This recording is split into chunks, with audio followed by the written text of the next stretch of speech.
Mexican market and the opportunities here. Thank you, Daniel, for the introduction, and thank you, SUSTA. This is a great honor because we've been looking to work with SUSTA for about 10 years. So now it's a dream come true for us.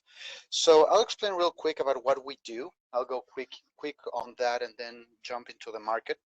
But basically, our company, Imalinx, we're a go-to-market company focused in food and beverage for Latin America. And what we want as a vision is, or our goal is to make Latin America one of the 3 top markets of our clients, again, in food and beverage. We are diversified in different industries within food and beverage. And we've been working with those industries for 16 years. So we know all of those. Obviously, we can include other categories not seen in this chart. But yeah, we started as a produce marketing company, and then we moved to the other items. So now we promote from potatoes to wine and all in between. We have coverage in 10 different countries in Latin America.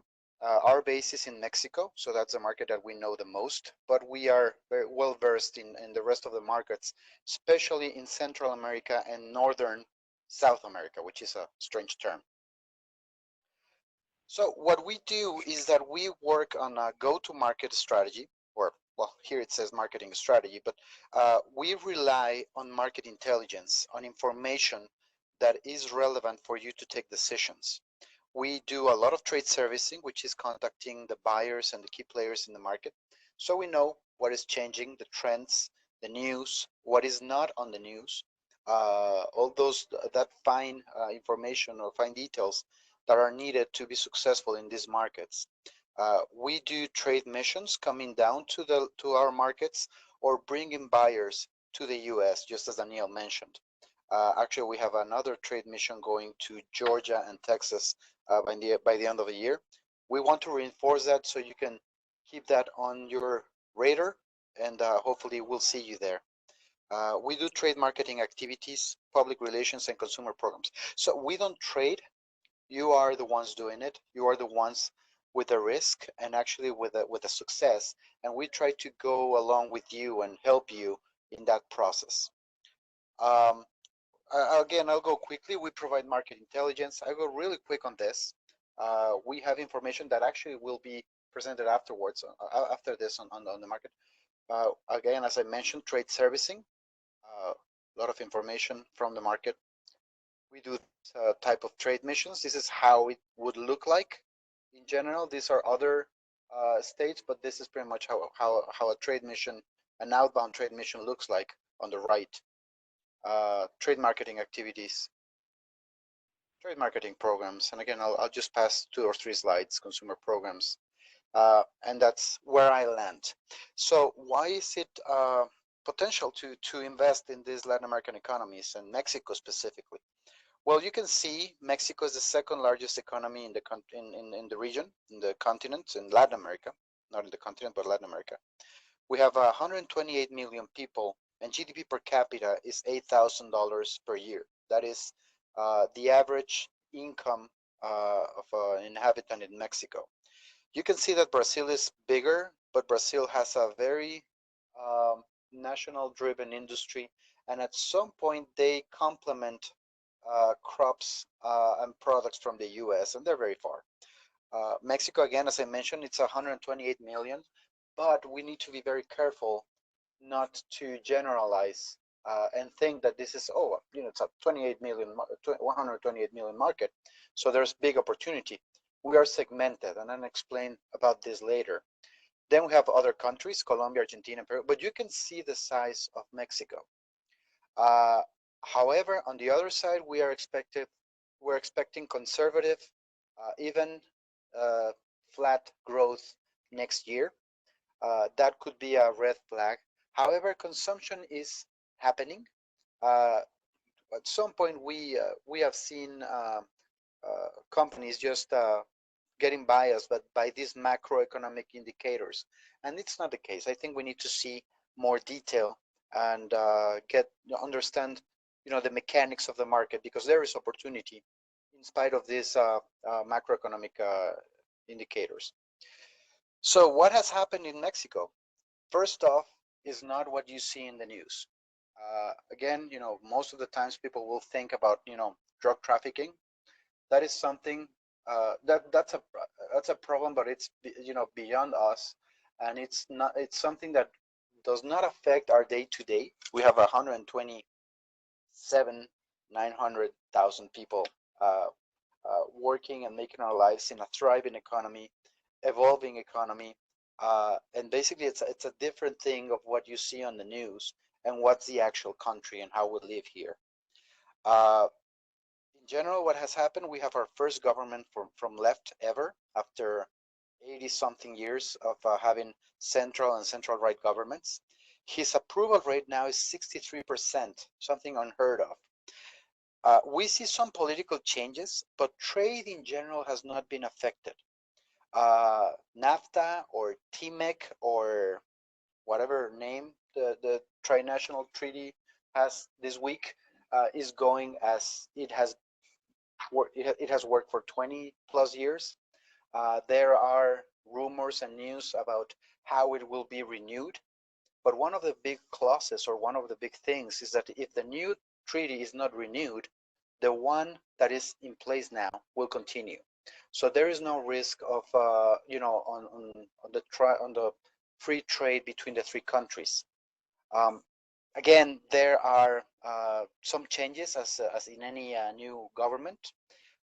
Less participation in world organizations or on external policy. It's more focused in Mexico, but we have the lowest inflation level in three years. And again, market it's moving along. No changes. Sorry. We did have a couple of hiccups last year, especially with the negotiations of the trade agreement, and you saw us on the news. Right now, fortunately, we're beyond that, and relationship between Mexico and the U.S. is just as it has been for years. Again, trade has continued, so we see evolution, and but we understand, that at some point there may be conservative thoughts about this market. Again, it's something that it's worth exploring. Now, Mexico is well, we have $280 billion exports in the U.S. From the U.S. Low growth expected, as I mentioned, low inflation rate, and the biggest issue or challenge that we see is a minor one, which is the product labeling regulation that will be defined in the next months. So, and we mentioned this before, if that is our biggest issue, it's a minor issue. It happens every 5 to 10 years on the labeling. We will provide information. Is something that it's the transition could be smooth if you're well informed, but again, we'll keep you posted about changes in this. Now, exchange rate, and that's something, this is a sensitive issue, because if we have a spike on the exchange rate, like the one we had last year, then we may have, again, buyers just reconsidering if they want to get products from the US because they're buying in dollars. But if you see this graph, although you can see a big fluctuation in exchange rate, you're talking about less than 1 peso, which is half a cent, or would be 5 cents. So the spread between the exchange rate has not been dramatic. Again, we see that product is coming in, and now the exchange rate has been very stable in the last months. It's 1940. We had a 20 pesos per dollar exchange rate a couple of months ago, but it didn't affect. And I mentioned this because 10 years ago, actually in 2009, we were in the ANTAD trade show, and the dollar went from 10 pesos to 15 pesos in one morning, and we were exhibiting. Obviously, that had an effect. That was back when we had the global crisis, the housing crisis, and that affected for 6 months, the market. Right now, we don't see that, and again, we think that we see that things are moving on the flow. Now, I mentioned about Mexico, about 128 million, but we have to be very clear that there are different regions and different consumers. You have, as you can see, 5 different regions with different characteristics. Some of them are more traditional. Northern Mexico is more developed and industrial, closer to the US and closer to SUSTA states. So it's very easy for them to adapt or adopt new products coming from the states. If you go to Monterrey, anybody has been there, it looks like a middle-sized city in southern US. If you go to Mexico City, you see the higher consumption rate, agitated lifestyle, and well, pretty much a more Mexican feel. But we have most of the items that we have products that you could have in the U.S. Now, one of the things to mention is that, sorry, 70-80% of consumption happens between these three cities. In the upper part, you can see Monterrey. On the western or to the left, you can see Guadalajara and then Mexico City. So we are still a centralized. We have consumption in the areas of Tijuana, Chihuahua. Cancun is the best destination or the highest grossing destination for us. That's a good opportunity for food service items, especially if they're shipped through Florida or Texas or even Louisiana. There are many opportunities in food service, but also the consumption is centralized. You can see, well, it's within this triangle. You can see major retailers in the Monterrey area and buying offices in Mexico City that then source to the rest of the country. If you consider the center of the triangle, well, let's say Mexico City, it takes less than a day, well, a day and a half to get to Tijuana, which is the farthest point in Mexico, as logistics, in the distribution side. But this is very important. There is a lot of contrast in population and regions. Here you can see in colors, the states with higher income. Then you can see on the chart, you can see the socioeconomic level. A obviously are the rich people. A, B, medium high class, higher end. C plus and C are mass consumption prone consumers. Though that is, that population in general are the ones going to supermarkets, buying imported products, or getting, having a discretionary expense so they can get new products from other countries, or specifically from southern states. So you can see that our market actually is 60% of the 128 million. And from those, we have segmentation. So if you have a higher end product, probably you will reach only 34% of this population. If you have a more affordable item, then your market increases. But then that's something that we need to drill down and understand further, that this is not a generic market. Unfortunately, there's a lot of contrast, and we need to have that into account when accessing Mexico. Now, Mexico's consumer has changed. It's more segmented. Back, 20 years ago, it was generic. I mean, you only had 2 or 3 brands of bread. The demographics have changed as well. It's a young population. It's a 25, 26-year-old average population. We have a rational consumer. Consider that, in my lifetime, we've had 5 or 6 different crises. There's a lot of media influence, and media and technology influence. We were discussing this during our meeting with SUSTA. I think we're the second or third highest Facebook consumer. I think India was first. But yeah, people spend a lot of time on their cell phones. So that type of communication is very active. And actually, internet and digital advertising increased 40% last year, contrasting media decreased in the same period. So again, the market is changing. We follow global trends. Communication is instant. Just to give you an example, Star Wars opens next week, and we have the opening the same day at the same time. At some point, some movies, and I mentioned this because it's pretty much what everybody sees. At some points, even movies open in Mexico a week before, even than the U.S. So again, communication market has evolved, and again, we're close to each other. So what you have in the U.S., may come down here to Mexico as a trend in weeks, months. It's not years as it was probably 15 years ago. Uh, just as an example, gluten-free, organic are well-established categories in Mexico, whereas 10 years ago they didn't exist at all.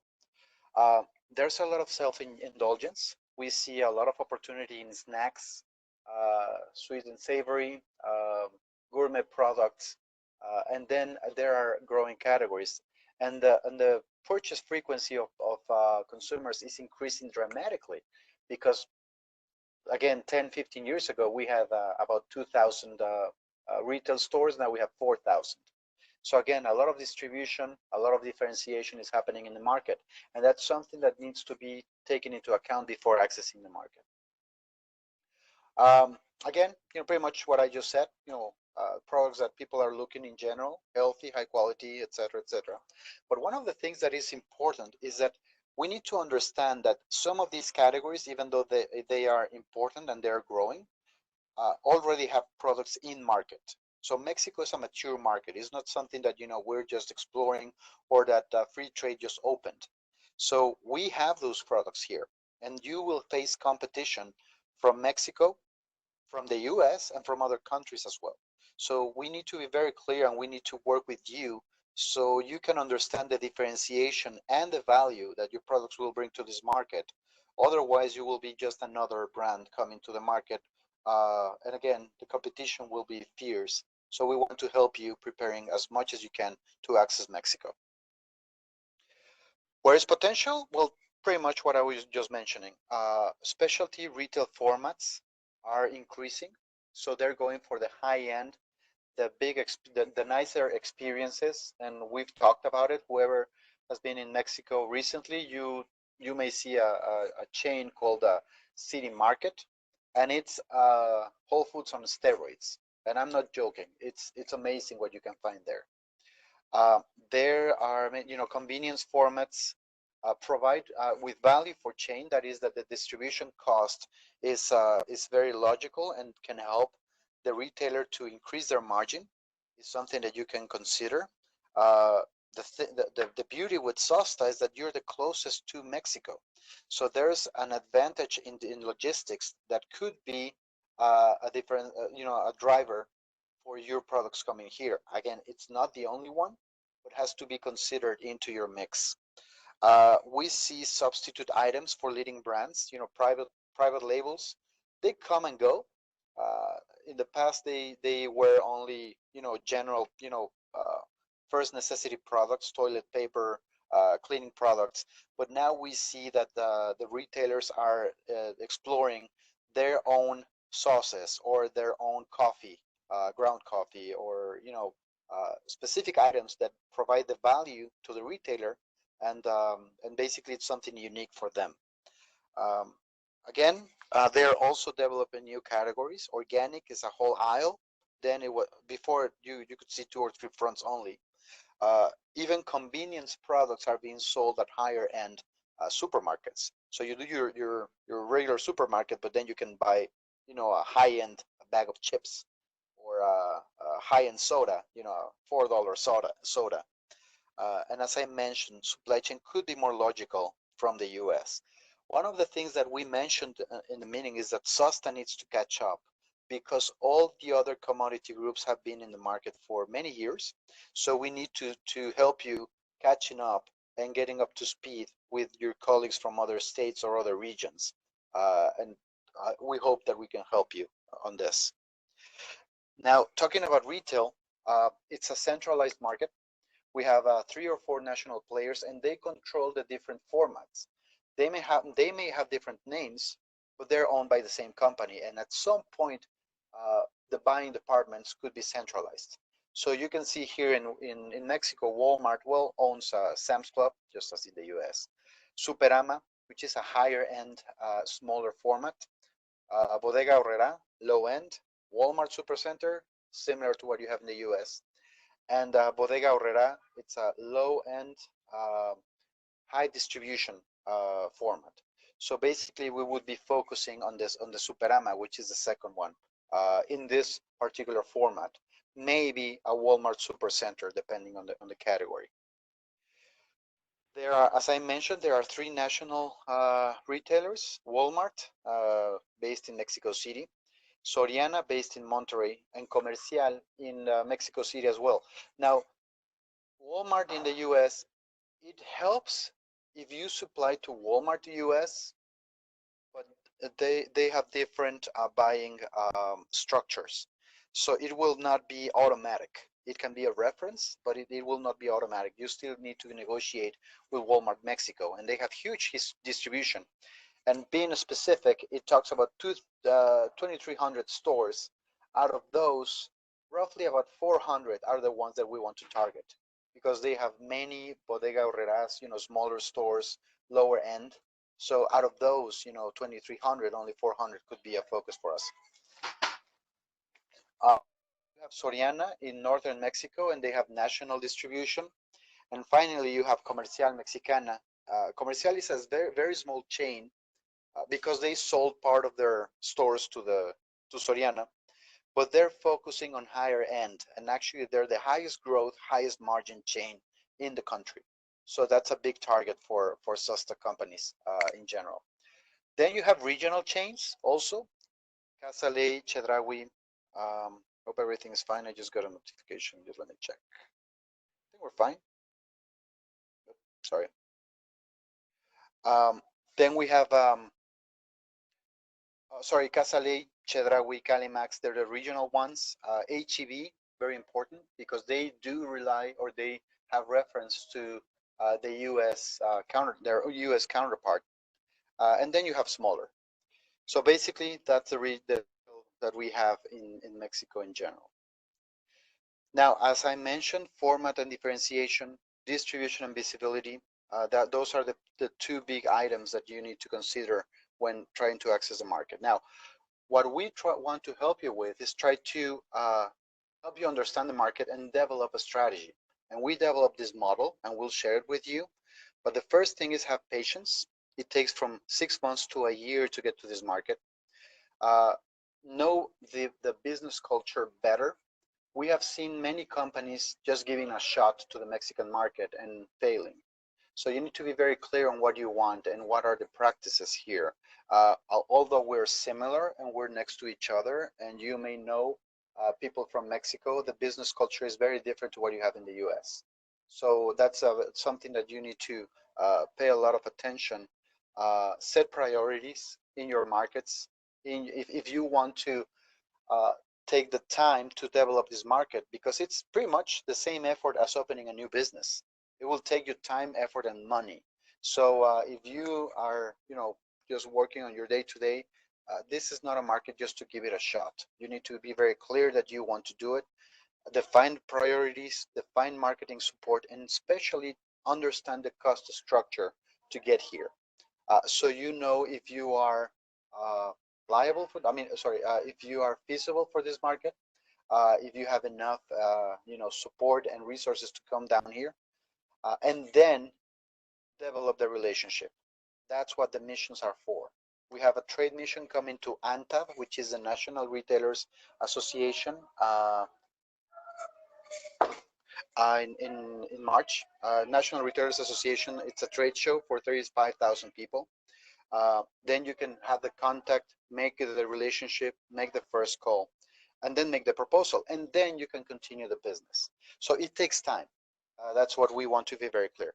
But we will be here to help, and if there's anything, just let us know. Okay. Now, there are hurdles when accessing this market. The first one is credit. There are no credit reference agencies in Mexico.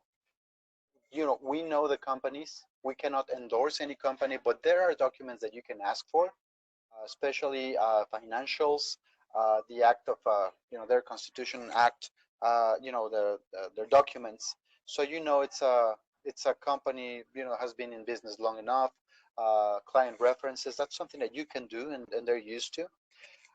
The relationship is limited because there's limited personal contact. There are cultural barriers. That's something that we will help you with. And also legal protection. Our commerce codes are not corresponding. So we recommend you that whatever you do, whatever fight, has to be fought, be outside, not on the legal. There are some instances that you can use. You can use the agricultural trade office. You can use arbitration. There are many things that could be accessed or done. Uh, but again, it's on the other side. I don't mean to scare you. I mean, this is a market that needs to be understood. And once you understand it, it's just like traveling to a new country. You need to understand what happens so you can feel not a tourist, but a traveler. So we want you to be travelers in this market. There are different trade terms on how you will deliver your items into Mexico. The most convenient and the most, that we've seen people using is X-Works. Only, you just put it on your dock and they pick it up. Then the most common is delivered at Frontier, and that's the most common for Mexican buyers. And the most complex is delivered duty paid, which is pretty much you just ship it, and it's more like an Amazon type of thing. So we know that most of the times you will know the X-Works. We recommend you that you start exploring freight costs so you can offer DAF, delivered at Frontier, which is commonly known as FOB. That's not the right term. FOB is for transactions, but the right term is DAF, where you have share, you have responsibility up to the border, and then the buyer will pick it up and import it. That's something that you want to consider. Again, we can help you with additional information. Now, on payment and commercial terms, basically there are two sides of the story. Well, you need to protect your money. You need to protect your business. On the other side, there are opportunities that you want to explore. Basically, what we recommend in this situation is that Mexican buyers are used to pay in advance, at least for the first 5 or 6 transactions. And then we recommend you to be careful on how you would increase their credit or move on with your commercial relationship. One of the big tourist traps that we see is selling to retailers. Just be careful because retailers will pay 90 days from DAF. So that is when you deliver at Frontier and they take the merchandise, they will pay 90 days later. And that's a lot of time. Importers, on the other hand, they will carry the risk. It's easier for them because they know how it works, and they will pay you in advance. Again, some of the things that probably we can discuss further, we can answer them one-on-one. Now, where will you deliver? Basically, we have 49 entry points from the US. The most common are San Diego, Nogales, and Laredo, Texas. And the one closer to SUSTA, pretty much SUSTA states, obviously is Laredo, Texas. It's the highest crossing point, the busiest crossing point in the world. But it's, pretty much where you want to ship your products to. And when you quote, consider samples. You will have to ship and pay for the samples. And consider different volumes from one pallet to a full container. And we recommend you to be realistic about expectations, setting expectations right. Because, getting a full container may not happen depending on the product. It will start slow and it will pick up in volume. So, yeah. Again, that's where Laredo, Texas is. So that's pretty much where you can deliver. There are some there are some ports, but most of the cargo will go through Laredo. And I'll answer questions right when I'm finished. Actually, we're pretty much advanced. And these are the roads that we have. So you can see, Laredo right here, and then you go south. It's a 10-12 hour transit time. So it's and these are the reference costs that you can have from sea freight and land freight. That's Veracruz, New Orleans, and Mexico, Laredo, roughly $1,000, $1,200. Okay. There are documents that are required. Nothing strange, no, nothing difficult. Pretty much standard commercial documents, importing documents, trade documentation, standard practices for international trade. Actually, our trade between Mexico and the U.S. is very efficient, so you can get the load, the cargoes, released within hours if you have everything in place. If not, it can take days, just as in any transaction. But it's very efficient. But these are the documents that you would need when exporting. I believe we will plan on a series of documentation to go deeper into this. But pretty much you can have an overview. NAFTA origin certificate pretty much will give you 20% off as preferred country, as NAFTA, TMEC, or I mentioned TMEC because it's a treaty Mexico, um, United States, and Canada, but every country has a different name because we all put our country first. But pretty much is NAFTA 2.0. And that is what gives us, the advantage versus other blocs or other countries that may have a tariff coming down to Mexico. There are different costs, and first you have the product cost and incremental expenses, which is the shipping, materials, then duties and tariffs, maneuvers, customs agent fee, and insurance. You need a custom agent in Mexico. Well, actually, the importer needs a custom agent because he is the responsible for the import process and the Mexican valid sales tax, VAT. We have a tool that we will work with Danielle, so you can have access to. And it's pretty much, a landed cost analysis. And again, we're evaluating if we need to go deeper into this. So you can calculate what's the landed cost. And one of the most important things is that your product in, let's say, Alabama or Florida will be 50 cents. But then you have to ship it, pay taxes, et cetera, et cetera. So your product that costed 50 cents ex works will come to Mexico costing 83 cents. And that's one of the things that we have seen over the years, that sometimes companies don't take this into account. And it's hard for them to access the market because their product gets too expensive to get here, or they don't understand these market dynamics. And at some point, negotiations can stall if they're not well understood by the sales part. Now, that's, in general, I tried to go faster. Again, this is our first webinar. We still have some information to cover. But again, we encourage you to continue coming to these webinars and give us your comments so we can focus on specific topics. But basically, we want to invite you. Well, we have this webinar today, and thank you. I know from Danielle that this is a high turnout. We have about 50 people attending this webinar. So thank you for your interest and thank you for your time. But we want to invite you to an ANTA trade show. As I mentioned, this is a National Retailers Association trade show in Guadalajara, Mexico. We have 30,000 attendees.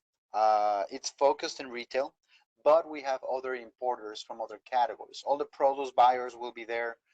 Some food service, some specific buyers will be there. So that's something worth considering. And it's a good way for you to know the market. We will organize seminars. We will get, a panel with buyers, and we will go and do trade visits in conjunction with the trade show. So please consider it, and again, we'll be happy to provide more information. And then we have an inbound trade mission going to Texas and Georgia in August. We are planning to bring 5 buyers from different categories. So if you want to try, if you're there, I hope we can meet you there. If you're close, or you can travel to either Houston or Atlanta, that would be great. So you can have that short trip, get to know the buyers, get them to evaluate your products or answer your questions. I think it's a very good exercise. Again, this is our first year with SUSTA.